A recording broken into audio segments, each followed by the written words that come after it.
আধুনিক প্রযুক্তির সহায়তায় বাংলাদেশের ইতিহাসে প্রথমবারের মতো প্রবাসী বাংলাদেশিরা আগামী জাতীয় নির্বাচনে ডাকযোগে ভোট দেওয়ার সুযোগ পাচ্ছেন। একই সঙ্গে বিদেশে বসেই হাতে পাচ্ছেন জাতীয় পরিচয়পত্র।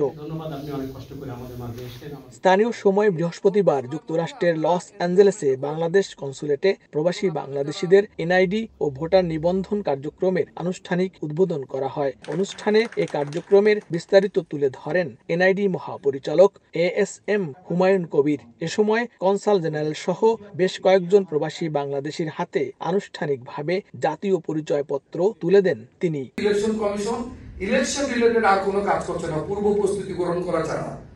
এখন যে কাজটা চলছে এটা হচ্ছে পূর্ব প্রস্তুতি, কিন্তু যখন আপনার শিডিউল ঘোষণা হবে তারপরে কিন্তু এই কার্যক্রমগুলো শুরু হবে, বাস্তব কার্যক্রমগুলো। শুধুমাত্র ভোটাধিকার নয়, আর্থসামাজিক যে কোনো বিষয়ে আপনি বাংলাদেশের অর্থনীতির ক্ষেত্রে বিনিয়োগ করতে চান, আপনি বাংলাদেশের প্রপার্টি কিনতে চান, অথবা অন্য কোনো বিষয়ে আপনি অবদান রাখতে চান, এই বিষয়টি অত্যন্ত গুরুত্বপূর্ণ।